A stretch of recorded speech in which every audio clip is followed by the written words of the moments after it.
Migrants perform, an essential role in society. I think that's partly why we're here today, really. And we've seen since the Brexit vote and prior to the Brexit vote, the demonising of migrant workers and the awful impact that's had on individuals, but also in terms of transforming our society into one which is less hospitable.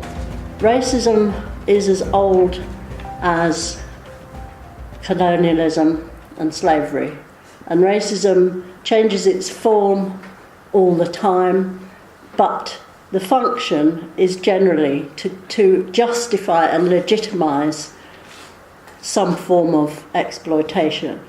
Basically, from the 90s onwards, I think the unremitting attacks of the media and the politicians, for whom migrants and refugees are scroungers, thieves, bogus, economic migrants, terrorists, you name it. You've had, as against that narrative, which has been justifying more and more restrictive legislation, which culminated in this hostile environment, sort of surveillance state where the whole of society, more or less, has been co-opted into immigration policing. I mean, there's different ways of explaining it, but essentially the hostile environment is the mass recruitment of doctors, of nurses, of university professors, of people across public services, of landlords, of employers, of everyone else to be border guard enforcement officers. So that's where we're facing an unprecedented situation. And slowly but surely we're going to see the impact that this is already having in communities. Because the other part of this policy, the organisational principle it operates on, is fear. There's 100 Windrushes happening every day in this country that no one has seen fit to record, for the reasons that Francis was mentioning. That isn't a palatable story. Doesn't fit into the good migrant, bad migrant paradigm. And in terms of talking about how we change a narrative around this, you might have some understanding, of migrants and who is eligible and who's legal and who's illegal.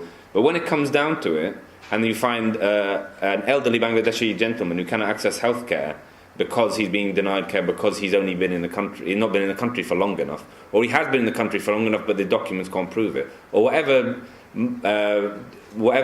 status he might have, then people see the reality of what that means for people in everyday life. They're less keen on it. So I think part of it is telling stories. There's no way around that. But I think it's also how we tell those stories. The story is made up of a range of elements. And what it does is it links emotions and values and actions. So how do I feel? What do I care about? What are we going to do about it? It's part of the process of storytelling. And he says stories are so important because they're humanised. If I'm telling you my story, or we're sharing our stories, there's something deeply human about that, as opposed to some sort of abstract theory.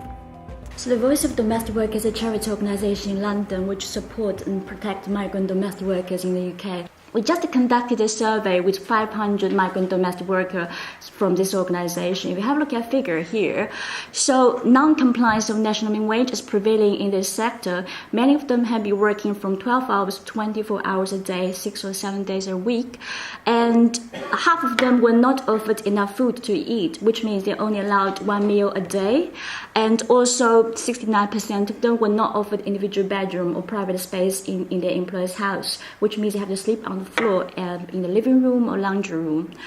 And also, if you have a look at data of the scale of abuse in this sector, this is very striking. And almost 77% of them have reported they have been either abused physically, verbally, or sexually. Around 12% of them have been raped or sexually harassed in the private households.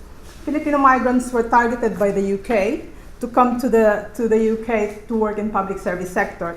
You'll probably find nurses and care workers in many of the hospitals and care homes.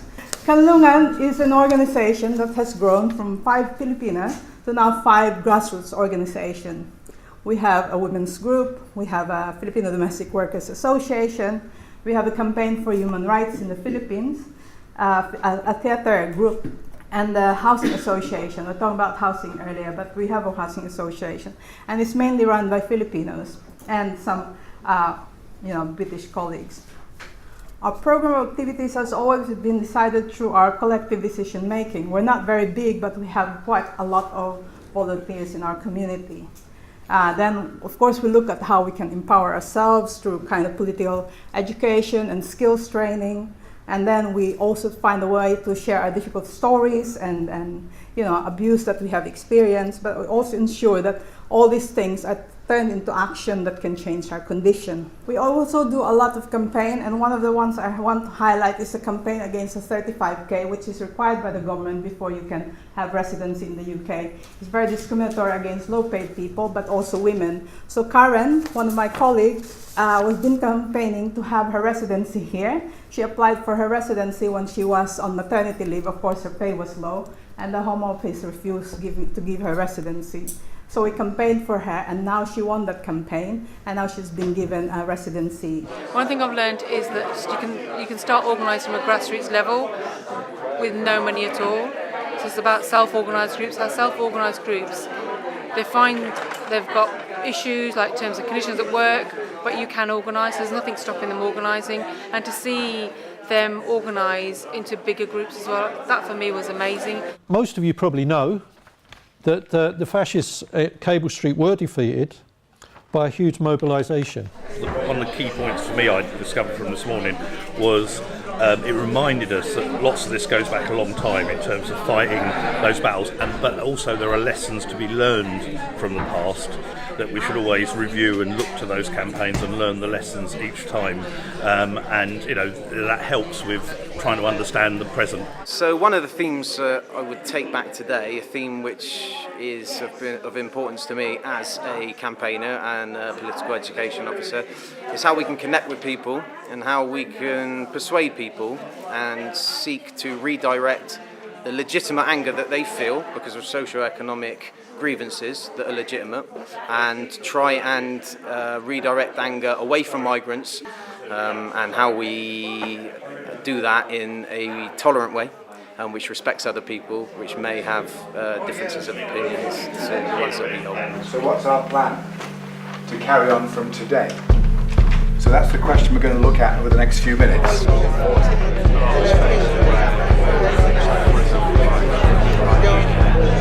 Look at people.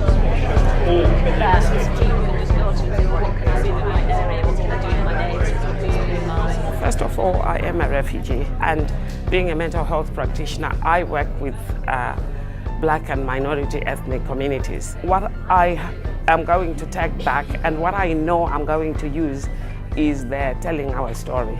I am part of the steering group for the Refugee Week in Coventry, where I come from, and I intend for us to do something like that, where we tell our story, where migrants, refugees, asylum seekers, and the local people are viewed as one.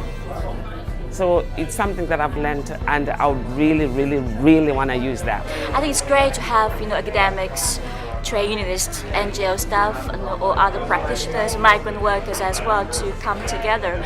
So it's a great chance to listen to each other's stories, organizing experiences. So we give us the chance to find our common themes which can link our works together. And I think another thing I really like about the workshop is it's like open dialogue, openness. I think we're not coming to impose a particular ideology or political correctness on other people, other organizations, or other sections of society. What we really want to do is to listen, to tolerate, and to understand, and to promote some real changes.